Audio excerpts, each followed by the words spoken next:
want to thank each and every one of you for coming out here tonight to arm yourselves with knowledge about a tool that's being covertly used to usher in what Adolf Hitler and George Bush termed New World Order, and that's mind control. I've enjoyed talking with quite a few of you earlier this evening pertaining to how mind control has affected some of you or some of your loved ones. Mind control is very prevalent in this country and around the world. These criminals that are in control of our country operate on the philosophy that secret knowledge equals power. Many government secrets and personal reputations were staked on the belief that I could not be deprogrammed to remember those things that I was supposed to forget. They were wrong. For as intelligent as these perpetrators are, they're limited in their thinking by their own immorality. They don't have wisdom. They don't think deep. And they never considered the strength of the human spirit. They never considered what would happen when a good man like Mark Phillips gained knowledge of their secrets and used them to restore a mind rather than control one. I know that I'm extremely fortunate to have survived my CIA, MK Ultra, White House, Pentagon level, trauma-based mind control victimization. Now that I'm in control of my own mind and ultimately my free will, I'm telling everything that I witnessed and saw and heard and photographically recorded behind the scenes of this New World Order effort. By telling their secrets, their power is eroding.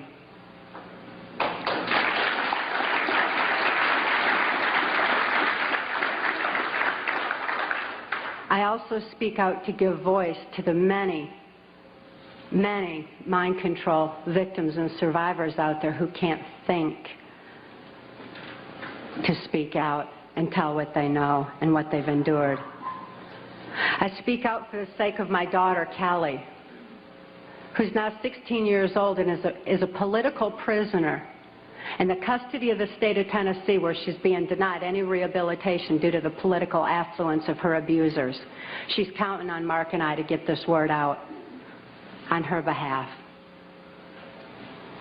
For Kelly's sake and for your sake, Mark and I have gone to great lengths to document the facts and the truths that are listed in our book, Transformation of America.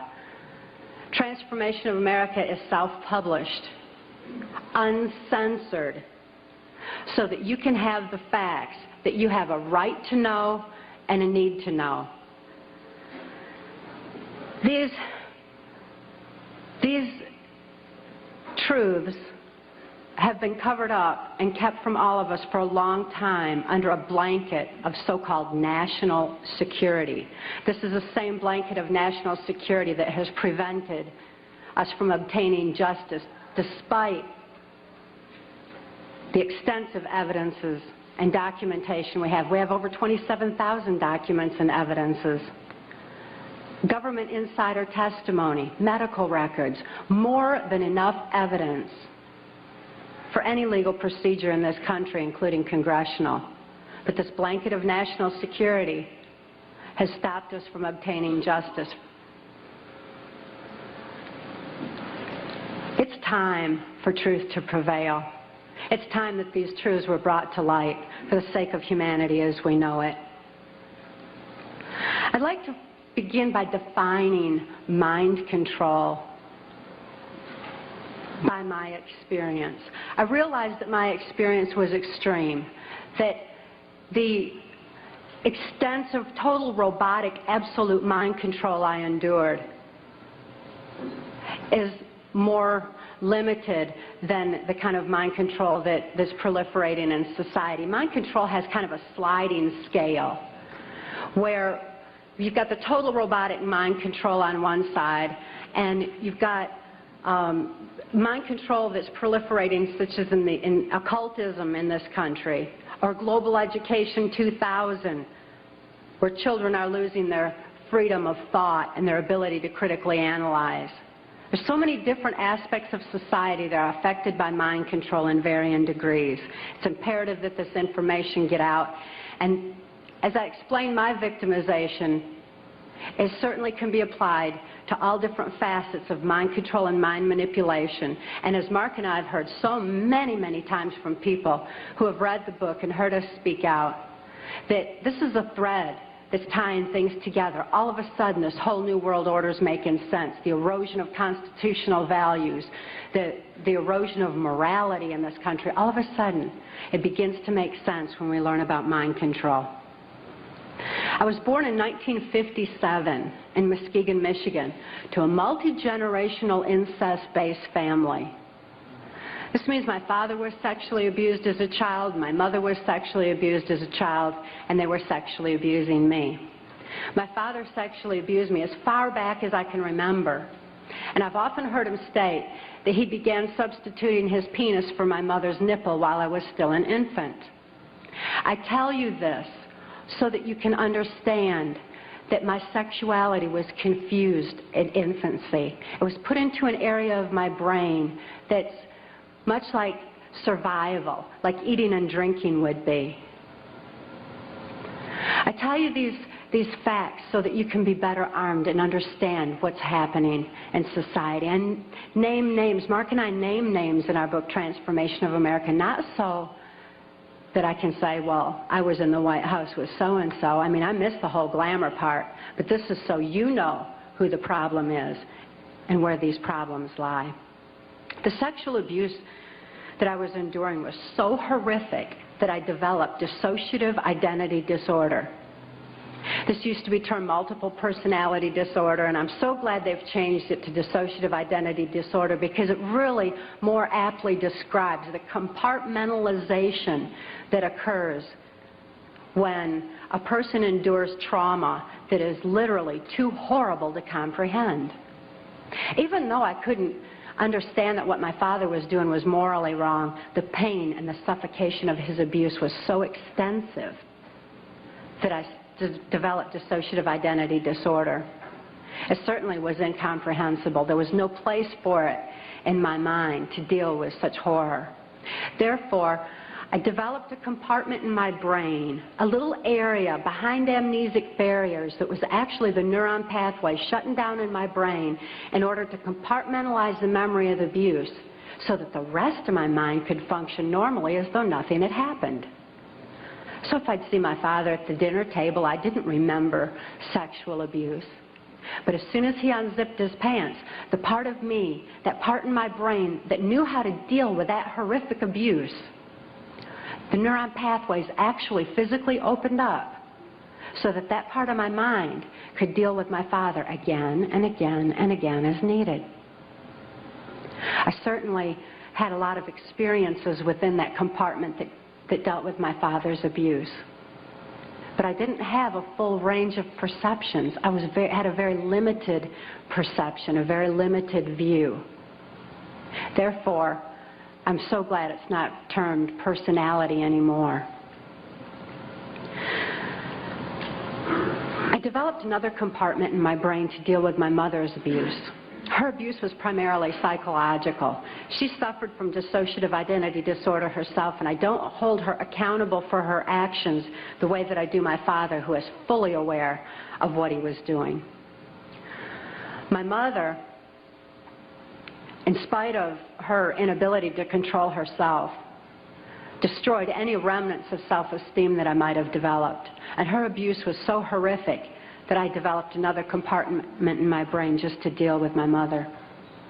I developed another compartment to deal with the child pornography that my father was subjecting me to. He was earning his living as a worm digger on a 6th grade education and supplemented the family income with child pornography that was being distributed through the local Michigan mafia pornography ring. At that time, there's a criminal faction of our government that was interested in targeting children such as myself for mind control. Because this compartmentalization of memory was something that they deemed ideal for keeping government secrets. After all, if I couldn't think to remember, how could I tell about it? Additionally, people who suffer from dissociative identity disorder develop a photographic memory behind those amnesic barriers, because the brain has a defense mechanism that when trauma occurs, it photographically records events surrounding trauma. And an example of this would be that many of you who are old enough to remember, when John F. Kennedy was assassinated, most people know exactly where they were and what they were doing, because this was an event that traumatized the nation. And this exemplifies how the mind photographically records events surrounding trauma. So behind these amnesic barriers, I had a photographic memory, which the government deemed ideal for programming. That way I could deliver messages to and from government leaders, or in my case, also drug lords, who were involved in funding the black budget and funding the New World Order controls. They're interested in programming me so that I would deliver the messages verbatim. When I delivered messages, I delivered exactly what I was told, using the voice inflections of my abusers, with no conscious comprehension of what I was even saying. It was just a tape recorder just parroting out exactly what I'd been told. Another aspect that the government was interested in is that as a dissociative identity disordered person, I had no concept of time, because I was going from compartment to compartment of my brain with no memory of what had happened before. Therefore, I had no ability to even keep track of time, and a concept of it was just absolutely impossible. And it also makes for, if I didn't know what I was doing earlier, I wouldn't know to be tired while I was overdoing something else. Therefore, a person who suffered from dissociative identity disorder had extensive physical endurance, just superhuman strength and an ability to keep going and going and going and going. Dissociative identity disorder persons also develop 44 times visual acuity. Very often that's why you see them wide-eyed with the whites around their eyes, because they're actually taking in more of their surroundings than the average person. 44 times more detail than the average person sees. That certainly makes them perfect marksmen for mercenary operations or for intelligence in different areas that the government was interested in developing mind control.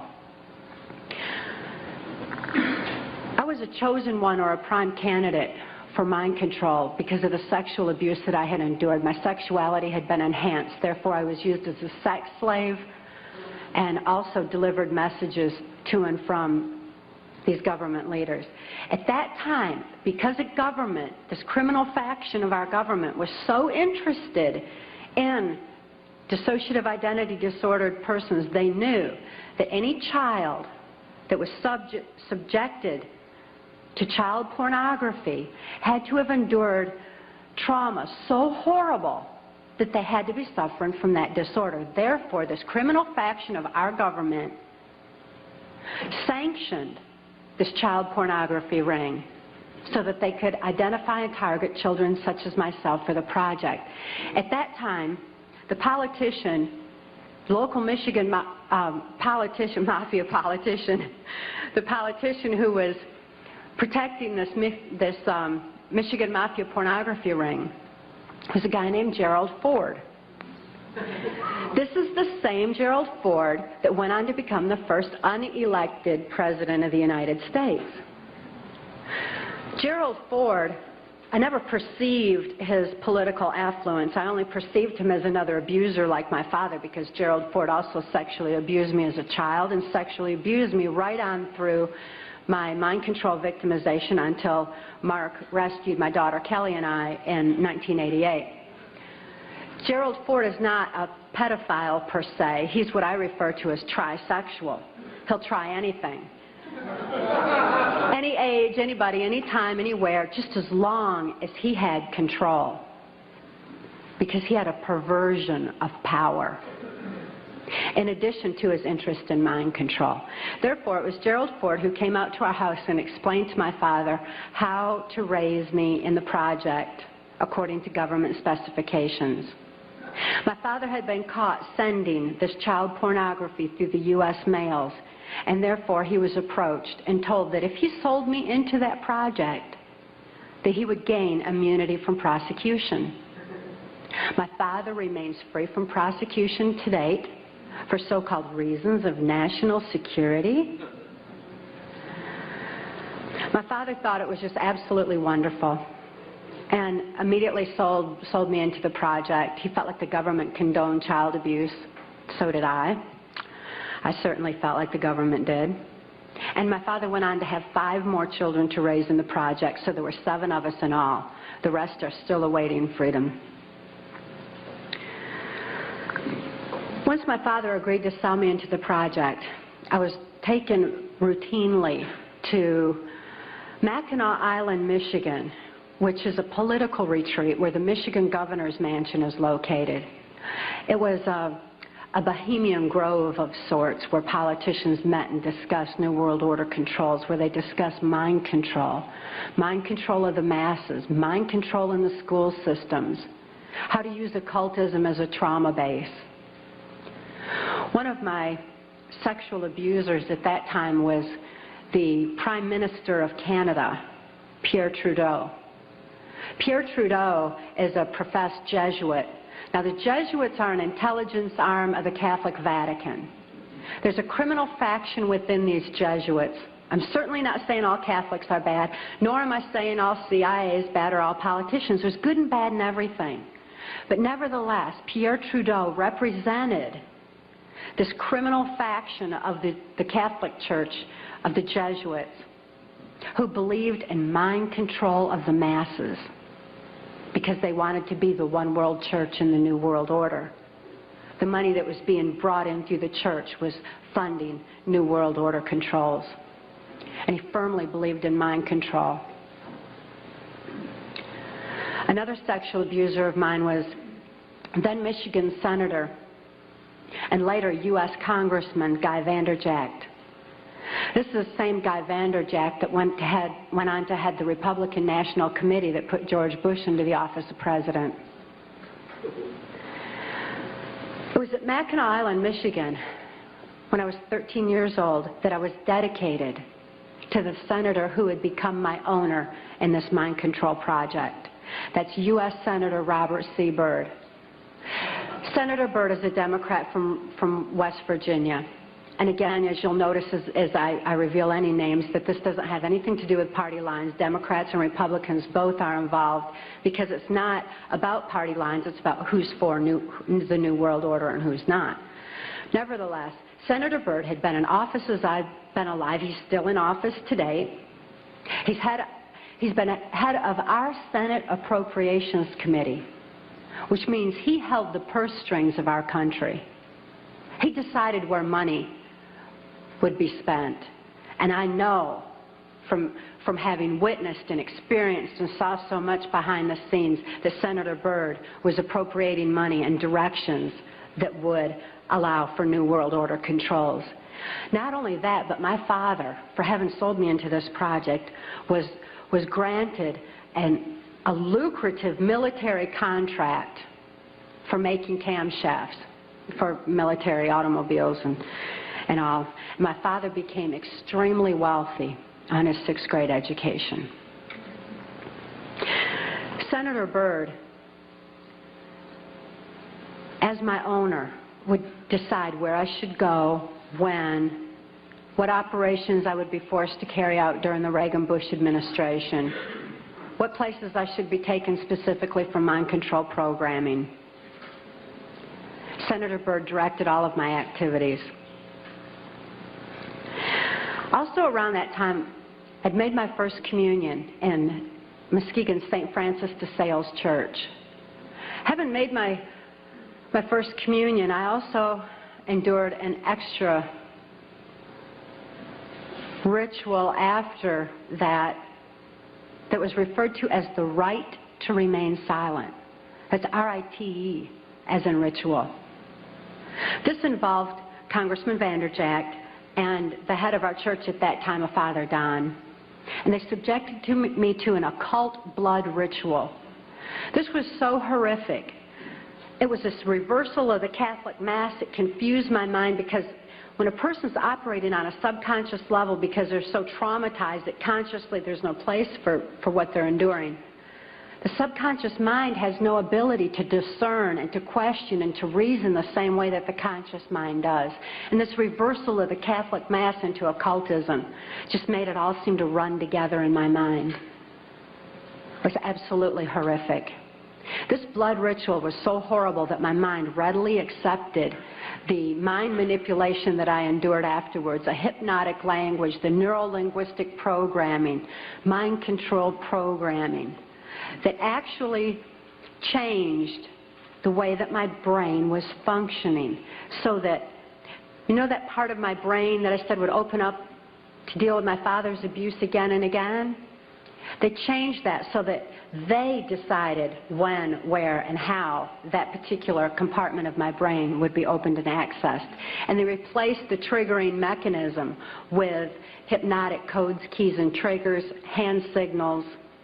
There's also phone tones that can also open those neuron pathways and give access to the compartmentalized memory as well.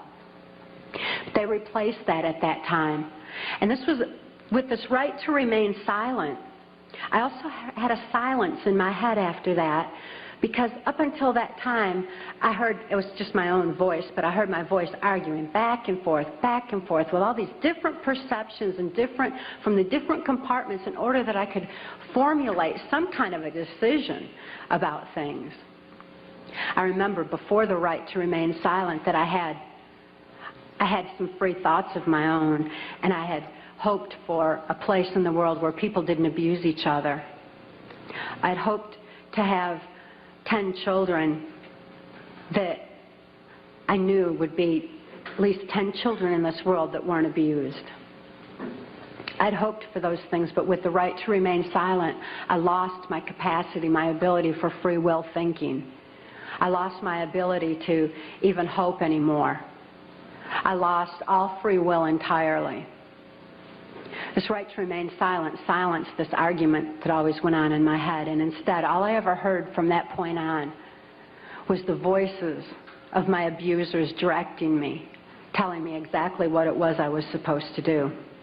I could only robotically follow those instructions and carry them out.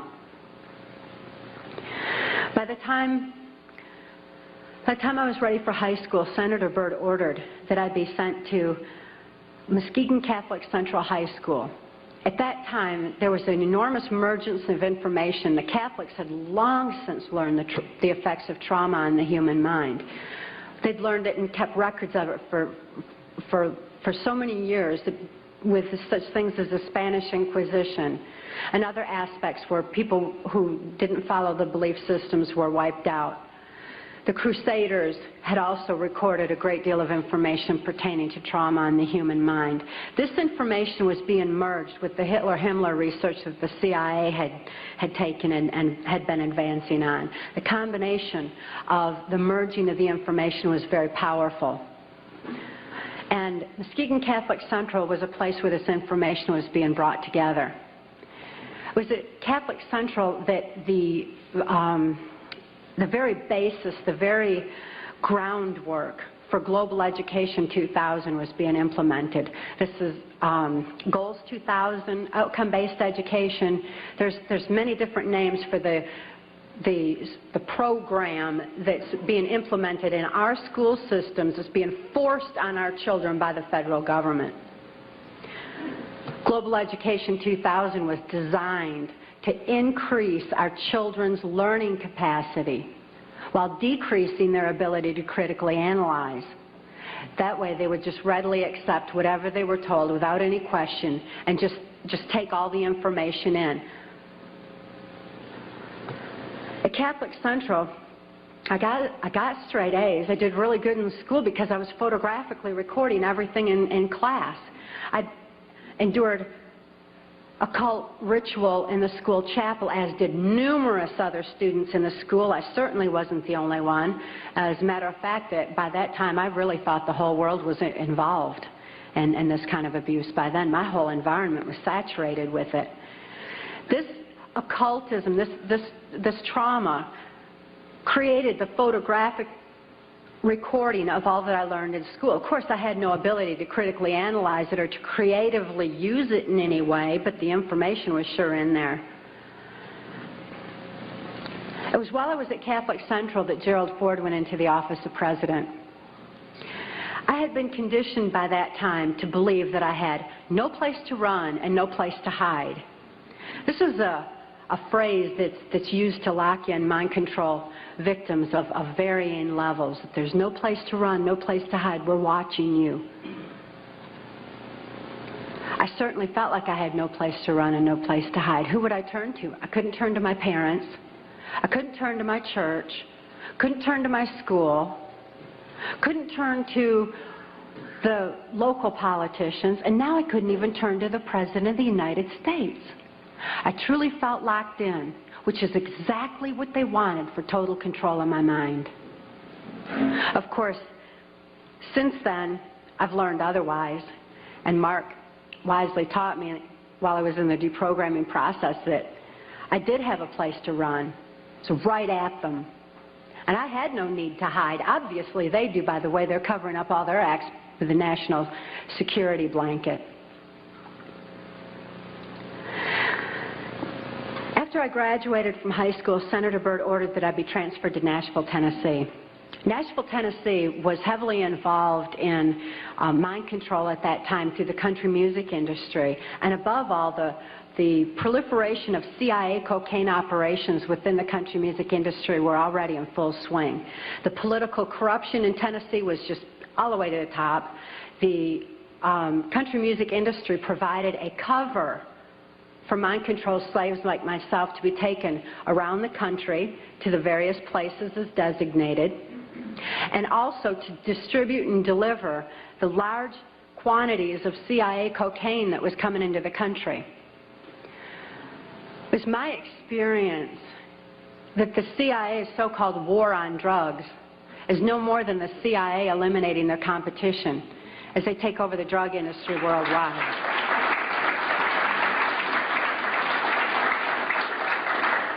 They took their war on drugs to our street corners and turned our streets into a bloodbath. The country music industry provided the cover for distributing the cocaine, so Senator Byrd wanted me to be within the country music industry. Besides that, he fancied himself an entertainer of sorts, and he fiddled on the Grand Ole Opry from time to time.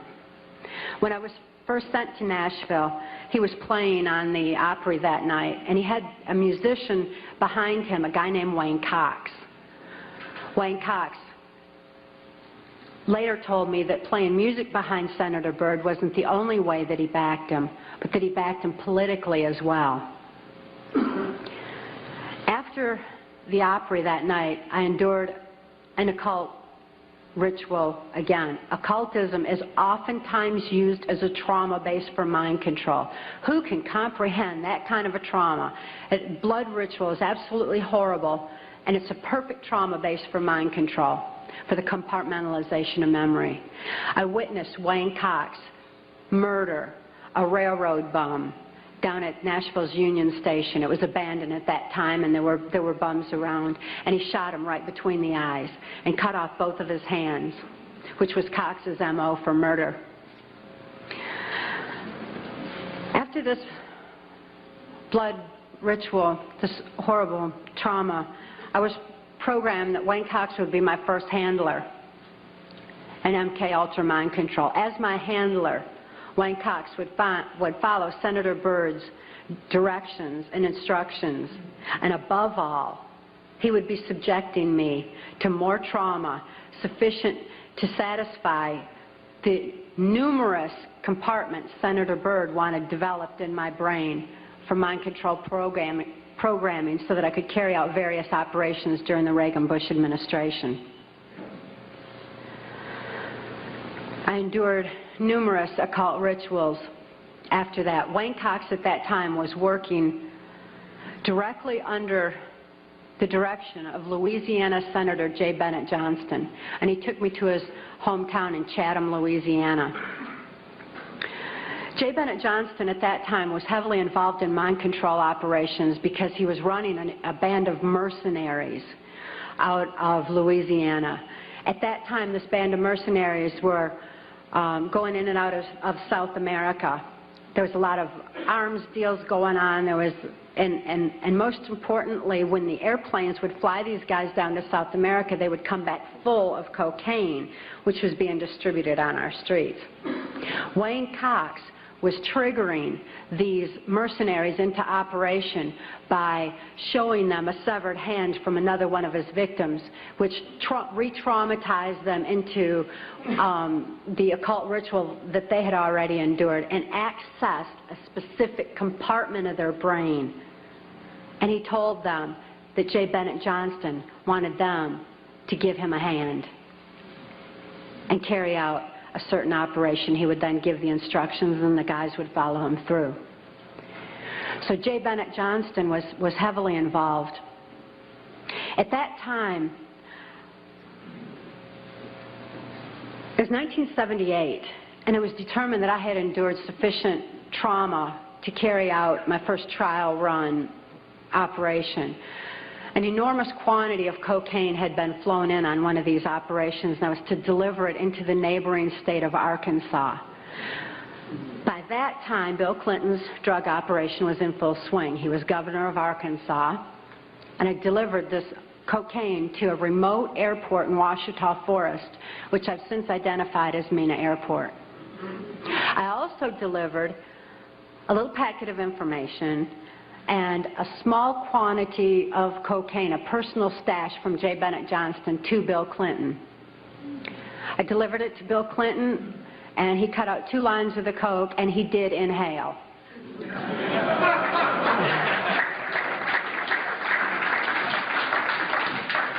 That certainly wasn't the only time I saw Bill Clinton using cocaine. My sexual experience with Bill Clinton was extremely limited, in spite of the fact that I was a sex slave. It was my experience that Bill Clinton is bisexual, leaning far more towards a homosexual end. All I've ever seen him involved in was a homosexual activity, with very limited experience with him myself. Whereas my experience was much more prevalent with Hillary Clinton, because Hillary is also bisexual, leaning more towards a homosexual end, and it was she who accessed my sex programming to fulfill her perversions. Around this same time, J. Bennett Johnston subjected me to some other mind manipulation that involved, instead of an occult theme, an alien theme. Now these guys who are manipulating my mind and programming me for mind control purposes claimed, and these criminals in control of our country as well, claimed to be gods, demons, and aliens, in order that I feel totally helpless, in order that I felt like they were beyond my realm to affect. And it certainly worked at that time. J. Bennett Johnston told me that he was an alien. He told me that he had been part of the Philadelphia experiment, and when the ship disappeared, it came back a spaceship. This is in keeping with kind of an air-water mirror theme that NASA uses quite frequently, a reversal, because this, again, the subconscious mind doesn't have any reasoning capacity. J. Bennett Johnston then showed me, through his office at General Dynamics, a then top secret stealth. Here was this triangular stealth that wasn't in any of the school books, wasn't being talked about anywhere, wasn't out in the newspapers or anything else. It was being withheld. It was still a top secret weapon system. But I saw this triangular stealth. It looked like a spaceship to me. I'd never seen anything like that. And everything that J. Bennett Johnston was doing and he was involved in certainly was alien to me. So it was easy for me to accept the idea that what was happening was in fact being perpetrated by aliens. I'm not saying that there's no such thing as aliens. That would be foolish of me to even say anything like that at all. But what I am saying is that it was my experience that these were people claiming to be aliens. If there's a reality out there pertaining to any alien influence, we need to sort out the government misinformation and disinformation and mind manipulation techniques that they're using. I know for a fact that the plan is to make all of us feel totally helpless, that what's happening is beyond our realm to affect because we've been taken over by aliens, that our Independence Day is dawning. So beware of that. Understand that those criminals have been keeping information and technology from us under their blanket of national security. They are 25 years ahead of us at least, technologically. Can you imagine what they've got now? 25 years ahead? What's happened that you're aware of in the last 25 years? Microwave ovens, we've got computerization, and they've had access to all of that to continue their own advancements. They're way ahead. So when they say, it's aliens, and they show us some incredible technology, don't fall into the trap of feeling totally helpless, that this is beyond our realm to affect. Superstition begins where knowledge leaves off. And they have been keeping knowledge from us for a long time. People have all kinds of belief systems. And I'm sure each and every one of you has various and different belief systems as well. Regardless of what your belief system is, it is imperative that you know that these criminals are people. They are within our realm to affect. They need to be held accountable for their actions and their crimes against humanity.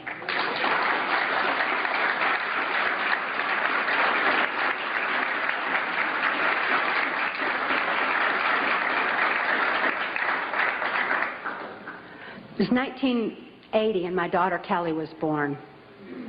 She was born directly into the MK-Ultra Mind Control Project on a much higher level, a more sophisticated technological level than I was subjected to. In addition to trauma, she was subjected to harmonic mind control programming on NASA installations literally since birth, before her brain even had a chance to form. As soon as Kelly was born, Senator Byrd figured I'd been traumatized enough by that time and ordered that we be transferred back to Nashville, Tennessee to carry out operations during the Reagan administration. By being within the country music industry, we had a second handler. His name was Alex Houston. Alex Houston is a ventriloquist, stage hypnotist, in the country music industry. Above all, he carries out criminal covert CIA operations that fund the black budget. And this certainly included bringing in large quantities of cocaine and distributing them through the United States, Canada. He was working at that time and provided a cover for me to be taken throughout the United States, Canada, Mexico, and the Caribbean for these criminal covert operations. As my handler, he took me to various military and NASA installations for mind control programming for specific operations that I was forced to participate in. These operations that I won't have time to get into tonight are detailed in our book, Transformation of America. And they involve such leaders as the President of Mexico at that time, De La Madrid, and Vice President Salinas. It was my experience that in 1984, there's a CIA trauma base, near-death trauma center that's located in Lampe, Missouri. It's called the Swiss Villa Amphitheater. And they'd bring certain involved country music acts in to bring large quantities of cocaine or bring the cocaine out for distribution, because Lampe, Missouri is just across the Arkansas line and is very much a part of Bill Clinton's cocaine operation. And it was in full swing at that time. It's also interesting to note that this Lampe, Missouri operation is where the country music industry was more conveniently relocated, you know, right there in Branson, so that it would be closer to Clinton's cocaine operations. Lampe, Missouri was a place where I heard George Bush and Bill Clinton talking, where from the point of view I had, they certainly were friends, and they didn't recognize any party lines between them. That's something for the, you know, a smoke and mirrors illusion for the public. It's not something they adhere to, because they had exactly the same agenda, and that was for bringing in this New World Order. I heard George Bush talking at that time. He was talking to Bill Clinton, and I've since photographically recorded it and wrote it verbatim in our book, that when the American people became disillusioned with Republicans leading them into the New World Order, that Bill Clinton, as a Democrat, was going to be put into the office of president. This was decided in 1984. Actually, I'd heard about it even prior to that. But that, as of 1984, they were already discussing it as an absolute fact. It was also discussed in the groundwork for NAFTA that by the time George Bush went into the office of president, that Salinas was going to become president of Mexico, and they together would be bringing in the NAFTA, which was the beginning of New World Order controls. I was forced to participate in the criminal groundwork for NAFTA, the opening of the Juarez-Mexican border to the free trade of drugs, free trade of our nation's children. It's absolutely appalling, the criminal roots of NAFTA. Again, this is detailed in the book. But it's interesting to note that these political moves had already been decided way back when. And as I deprogrammed, and as I was, it was really something to me to find out people didn't know about this stuff. I mean, it was so obvious to me. I didn't realize that people were unaware and had bought into some kind of smoke and mirrors illusions of what was going on, and never thought to look behind the scenes to what was really going on. But I understand good people don't think that way. They don't have criminal minds. They don't think to look for that kind of criminal activity. Just like these guys are limited in their thinking by immorality, good people are kind of blinded from that kind of criminal activity until their eyes are open to truth. But this criminal activity that was going on at that time, the people that were involved were following directions from George Bush. I don't purport to know it all. I don't purport to know that George Bush is at the very top of all this, but he is as high up as I knew. It was my experience that Ronald Reagan answered to George Bush, not robotically, not under mind control, but willingly, because George Bush was respected for what he knew about bringing in the New World Order. Consider his past. George Bush first began with the United Nations. Then he went on to head our CIA. Then he ran our country through 3 administrations that I'm aware of, the Reagan administration, his administration, and the Clinton administration, because Reagan and Clinton both answered to him. Mexican President de la Madrid answered to him and knew that Salinas was to be coming into power, and Salinas had more influence in Mexico at that time than de la Madrid, that, as far as my experience was concerned. Also, Saudi Arabian King Fahd followed orders from George Bush, as did the Prime Minister of Canada, Brian Mulroney. In 1983, I heard Ronald Reagan and Brian Mulroney discussing the New World Order.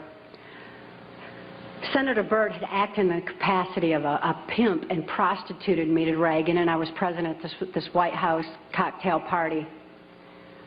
Now, Ronald Reagan certainly provided a wonderful smoke and mirrors illusion for all of us.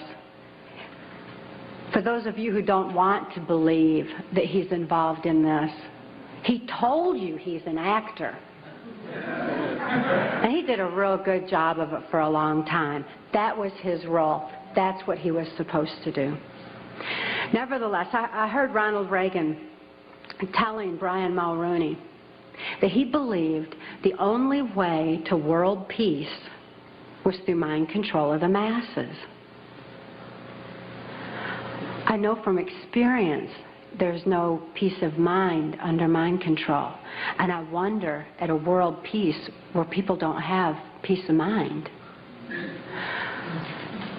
Mind control, the ramifications of mind control are far-reaching, because I also know that under mind control there's no free thought. Without free thought, there's no free will. Without God-given free will, there's no soul expression. What kind of a world peace can we have without any free will or any soul expression, without any spirituality? Mind control needs to be exposed in order that people maintain their freedom of thought, in order that people maintain their free will and have that spiritual expression, because of spirituality, when people have soul and spirituality, they're going to be acting in a capacity of love anyway. That is where world peace is, not in mind control.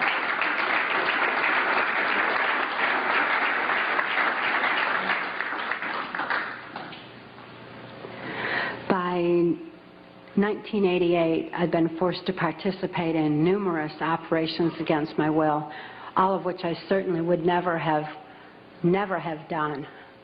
I guess if I had had any part of me that was willing to do anything like that, mind control would not have been necessary. I'm appalled at what I was forced to participate in, but I am relieved that this information's getting out, that people are passing the book Transformation of America hand in hand, hand to hand, so that hand in hand we can take back our country.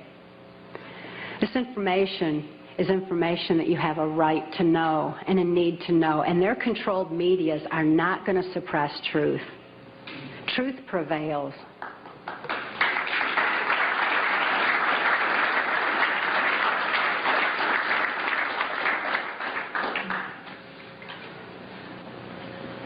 In 1988, Mark rescued my daughter Kelly and I.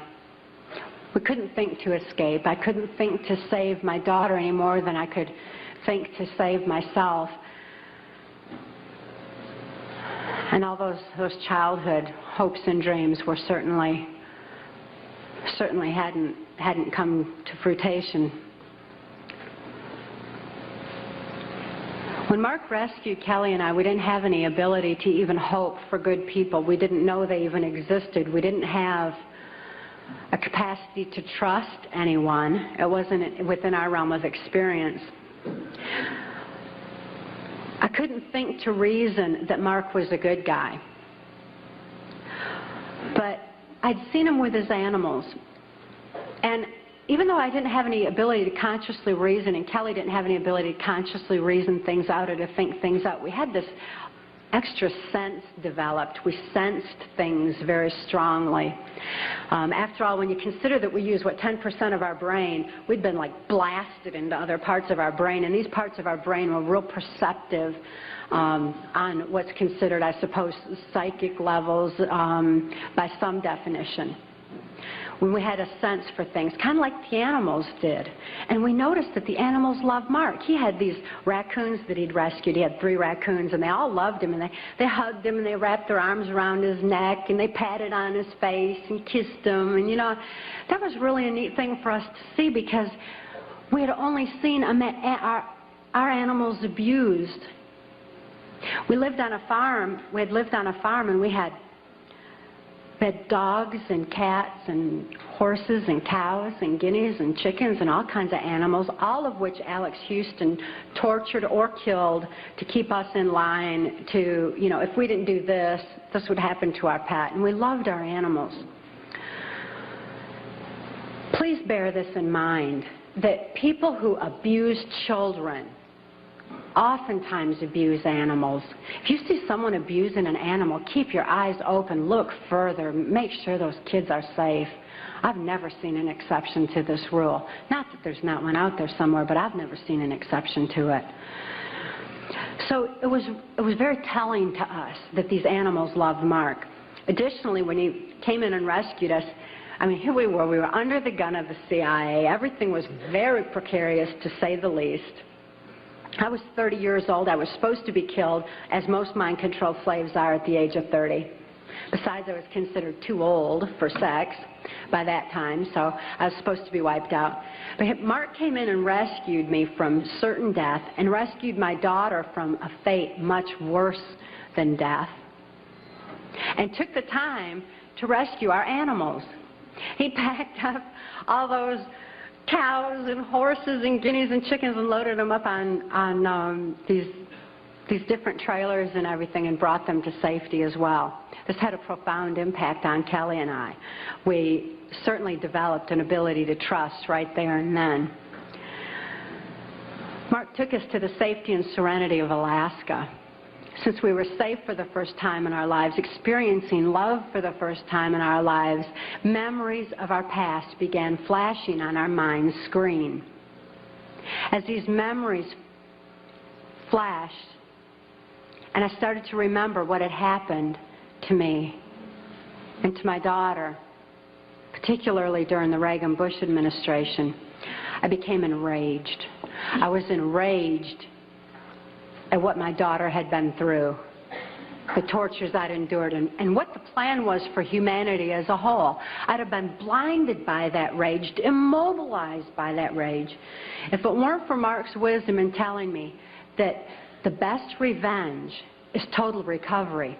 Because through total recovery, by photographically recording all those events, I could expose these people for exactly what they are, for what their plans are, for what I witnessed behind the New World Order. Be able to get help for my daughter, who was in desperate need of help at that particular time. So I began writing out my memories. By writing out my memories, I used a different part of my brain than verbalizing. It bypasses emotion. Bypassing emotion was very necessary for logically making the incomprehensible comprehensible, for understanding and grasping what had happened to us and what could be done with that information. Kelly was not so fortunate. Because of the harmonic programming that she'd endured, remembering the traumas and deprogramming the program did not allow her access to all parts of her brain as it did me. She still needed some technological equipment to help her recover. She needed to actually have those neuron pathways vibrated back open with harmonic equipment. Therefore, she went into Humana Hospital in Anchorage, Alaska, in an intensive care unit. She suffered horribly at that time and responded only to some psychological intervention and not to any conventional medications. Kelly was actually suffering respiratory failure because mind control has advanced to the point where they know the ins and outs of the brain and the mind so well that they know how to program not only the subconscious but to go into the primitive mind, the very area of our mind where blinking, breathing, and circulatory, heartbeat, all that is regulated. And they could go in there and put death programs in place. In my daughter's case, it was respiratory failure, so that in the event that she ever had cause to remember, which they never expected could happen, but in espionage, that can happen. We've heard of that, where they're brainwashed and where they have the memory access. So they wouldn't have to take the old cyanide pill anymore like they used to, like spies used to. Instead, they would just simply go into respiratory failure, circulatory failure, and no information would be released at all. There was no chance of the information getting out that way. Since my daughter was being raised was genetically and mind controlled, being brought up to be in espionage, she had that program in place and it went into effect.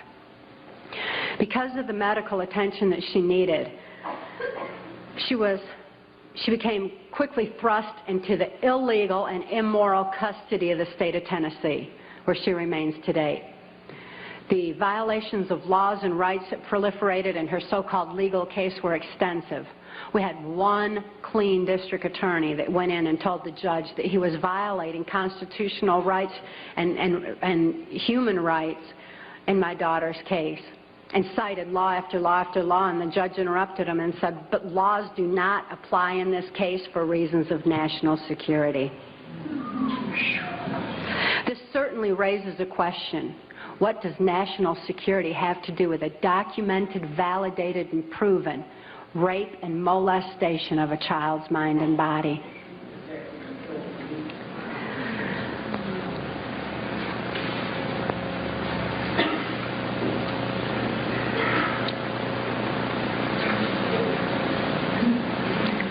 For Kelly's sake, and the sake of so many other mind control survivors out there, we need to lift this veil of national security. We need to repeal the 1947 National Security Act.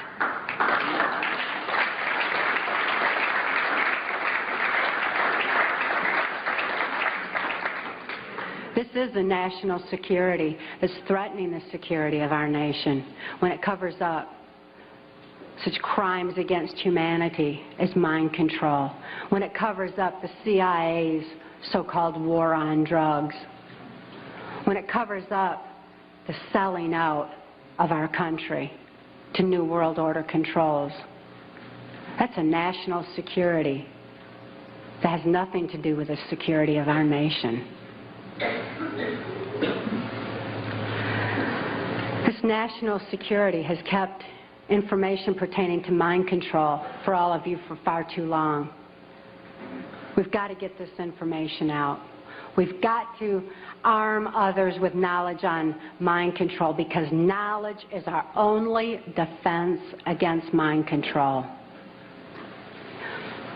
We need to get this information out in detail so that we can all be more effective in our particular areas of taking back our country and ultimately taking back our world, for Kelly's sake, for the sake of all the other mind control survivors and victims that I know are out there. There's many, many of them.